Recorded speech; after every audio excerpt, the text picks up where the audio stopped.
con el artículo 142, sobre todo cuando muchos de nosotros estamos conscientes de que aquí hubo una voluntad política de desmantelar las instituciones, refundar y lo que ya se hizo, hacer un recambio de élites muy radical en los espacios de, comillas, privilegios, ¿no? Estatales. Entonces, ¿no te parece a ti cómo se está llevando el asunto? Quizás está dejando de ver cosas importantes, desde lo que significaba ese apruebo hasta el proceso de desmantelamiento de golpe de Estado que se da en cuotas o de revolución, por decirlo al menos por algunos sectores. Lo que pasa es que, a ver, yo creo que hay que hacer las lecturas institucionales con cuidado de no quedar corto, pero tampoco de sobreleer los resultados, digamos, y tratar como de darle cuartas, quintas lecturas en que tú dices, yo no sé si de verdad alguien, salvo lecturas muy sofisticadas, están pensando eso, porque también corres el riesgo de que entonces la gente sienta que le mienten al hacerle la pregunta. Porque le preguntan una cosa, contesta sobre esa pregunta y resulta que la pelota termina en otra parte. Entonces, los plebiscitos tienen, de bueno y de malo, el que por definición simplifican la pregunta. Y por eso han sido siempre criticados como instrumento institucional, porque tú dices, como tengo que llevar la pregunta un sí y un no, elimino una serie de matices, porque no puede ser, mira, con candidatos distintos, por ejemplo, me gusta más esto que esto otro, o elige entre distintas alternativas. No, sí o no sobre una sola cosa. Y te obligo a sacar promedio al final de cuentas, porque puede que en el sí y en el no hayan cosas que te gusten más o menos y al final ya está.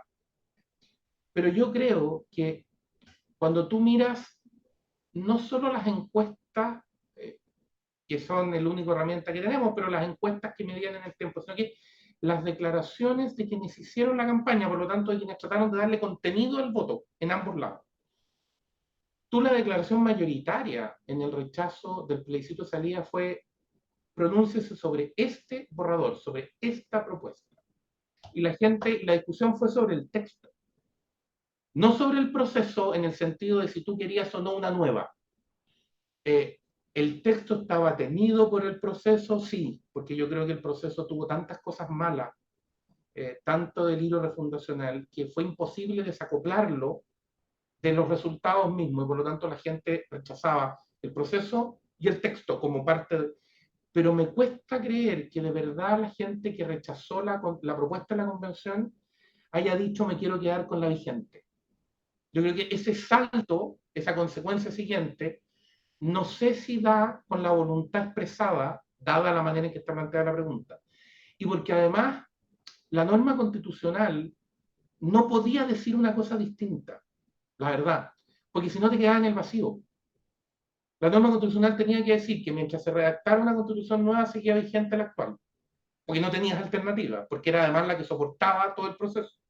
Y por eso era tan ridículo, al final de cuentas institucionalmente, que la convención dijera no acepto a ninguna otra autoridad en la ceremonia inaugural porque yo soy la única autoridad legítima. A ver, pero si usted cuelga de una decisión del Congreso, que la única autoridad, si usted no viene cayendo en ninguna parte, usted está constituido, que ni siquiera es un poder, es una comisión redactora con suerte, usted está constituida por la constitución vigente. Entonces, era evidente que tenías que tener una norma que soportara el proceso y le diera validez a la constitución para soportarlo, pero además dijera ya, ¿qué pasa si gana el no? No puedes quedar en el vacío, ya, rige la constitución vigente. Ok, no tienes alternativa. Pero yo creo que sacar de ahí de conclusión que los que votaron rechazo mayoritariamente están de acuerdo con que no se haga nada más, yo creo que es apretar la conclusión demasiado, llevarla demasiado lejos. Y correr el riesgo, que yo creo que es el que estamos corriendo como país hoy día, que es que la gente se canse de este tema, pero se canse para mal. Le pierda definitivamente la confianza al sistema institucional. Y lo que se nos ha olvidado a todos, ¿ah? Es que estamos jugando con un material que es muy peligroso, porque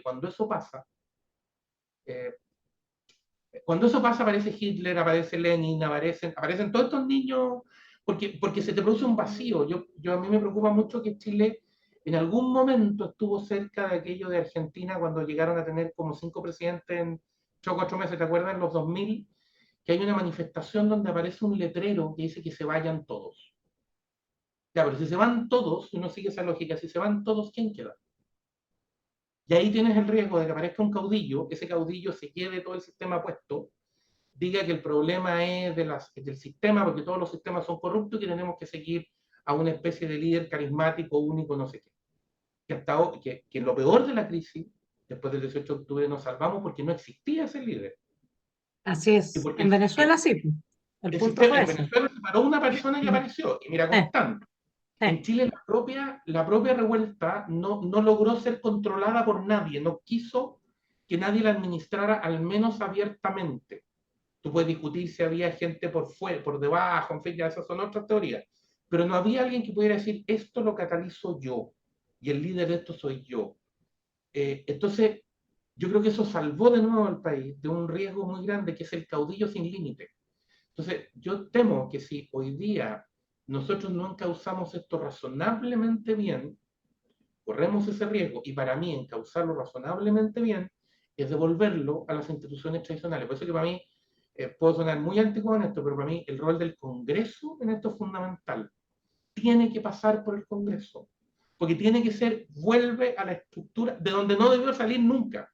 Sí Germán, es y eso. una pregunta, ¿no crees tú? Porque yo también soy bastante de la idea de que, digamos, pragmáticamente el mal menor es que salga del Congreso, porque en términos de legitimidad igual va a ser difícil que la gente, acuérdate que en el plebiscito de salida, o sea, de entrada se preguntó cómo quería que fuera conformada la convención, ¿no? Y se descartó la posibilidad de que participaran los políticos, porque efectivamente fue un más o menos que se vayan todos a barrer con los políticos, era el lema del general Ibáñez, ¿cierto? Entonces, uno hoy día también tiene una sensación un poco de vértigo, si es que en el plebiscito de salida, y es lo que yo me temo que va a pasar, incluso que yo misma puede ser que termine levantando esas banderas, de que no les acepto un proyecto de constitución con estos bordes. Si esto ya es socialismo. Yo no quiero derecho garantista, no quiero los jueces fallando sobre cómo van a redistribuir la propiedad. Si esto llevado al extremo abre las compuertas al mismo totalitarismo que hay en otros lados. Entonces, ¿qué pasa? Que el problema es que a veces no estamos viendo, y esa decepción de la que yo te hablo, yo sé que la comparten muchos de los telepensantes, que están muy enojados con Chile Vamos, porque se han hecho cargo de lo que tú has dicho, que efectivamente se hizo esa propuesta, rechacemos, pero vamos a seguir adelante, vamos a tener un nuevo proceso. Eso es entendible.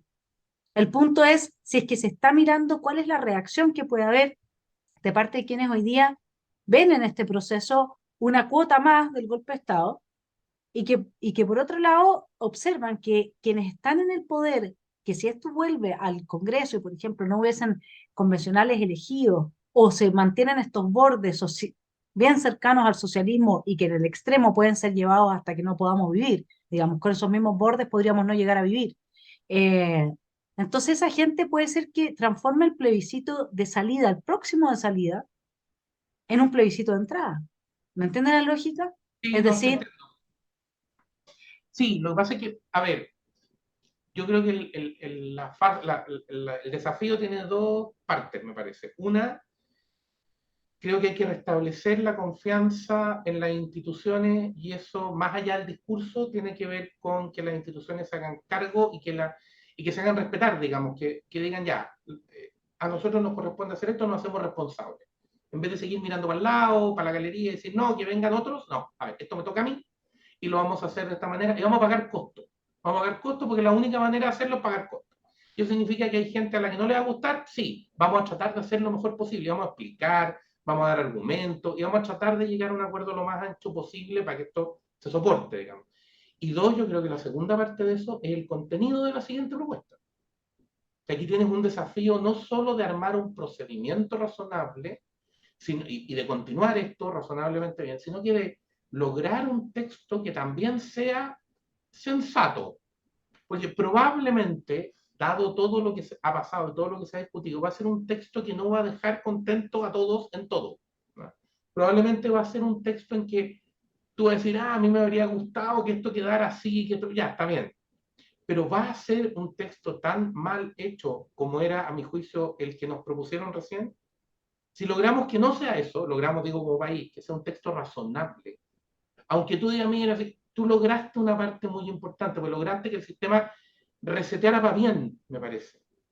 Y en eso, un comentario que yo creo que es súper importante hacer respecto de los jueces. Yo creo que los jueces están en una posición muy compleja. Siempre han estado, porque es el poder que está por definición en una posición muy compleja.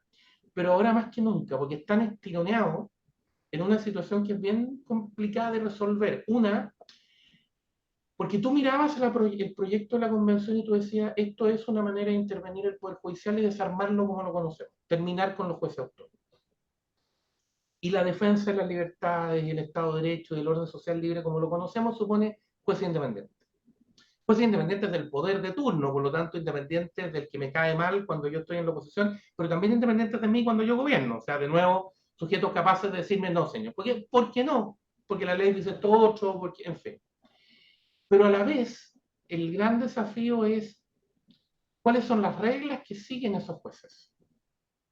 Porque la gran discusión tiene que ver con qué tanto están sujetos a la normativa vigente, qué tanto en ocasiones tú tienes la impresión de que van más allá de lo que la normativa vigente dice, eh, y qué problemas tienes con ciertas tesis que son bien extrañas. Yo creo que el problema, por ejemplo, en Chile, en materia penal, de repente, es que tú ves teorías que no son plenamente garantistas en el sentido que lo que quieran es garantizar los derechos de los acusados, que es muy importante, que tú no juzgues por simplemente que te cayó mal alguien y esto sea el Far West, nos cayó mal, entonces salimos a elegir el árbol más resistente y lo colgamos, sino que hacemos un juicio como corresponde, sino que son derechamente abolicionistas, son tesis que apuntan, tú lees a algunos académicos y lo que están defendiendo es que en el fondo tú no puedes usar herramienta penal.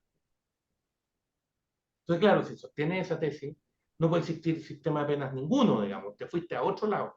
Pero te digo, yo creo que una de las cosas que este proyecto o este intento debiera cuidar especialmente es asegurar la autonomía del Poder Judicial, porque está presionada por distintos lados y a la política siempre, históricamente, le ha interesado meterse con los jueces. Porque esa es tu última barrera, digamos. Ahora, eso también tiene que ver con que tú diseñes un órgano, una regla constitucional que esté suficientemente bien hecha, que esté suficientemente acotada para que haya poco espacio a la presión de una intervención indebida de quien la tiene que interpretar. Pero yo creo que ahí hay que tener mucho cuidado. A mí me preocupó especialmente una de las cosas que me preocupaba del proyecto porque era difícil de explicar, era el asalto sobre la judicatura. Porque al Siendo final todo... que es uno de los aspectos que además se podría mejorar incluso de cómo está diseñada esa judicatura hoy día en la Constitución de 2005, digamos, ¿no? Porque ya tiene la firma de Ricardo Lagos.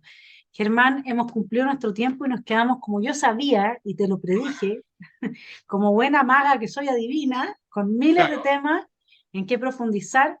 Te agradezco que hayas venido a Esfera Pública y espero que en otra ocasión podamos seguir este proceso y ojalá salgamos bien de todo esta, como que Dios nos siga queriendo, digamos, en términos de lo que dijo tus amigos, y podamos recuperar la esperanza y recuperar una cierta institucionalidad que nos permita reponer el orden, las instituciones, el Chile del 17 de octubre de 2019 sin todas las denuncias de la narcopolítica, otro tema del que vamos a hablar en otro momento, que se sucedieron ese año, desde Carlos Montes hasta Maite Orsini. Así que ahí tenemos hartos temas más. Estimado Germán, te mando un abrazo. Muchas gracias por estar en Esfera Pública y estaremos conversando luego porque tenemos infinito todavía para profundizar y aportarle a los telepensantes. muchas gracias por la invitación, un agrado. Un abrazo. Chao.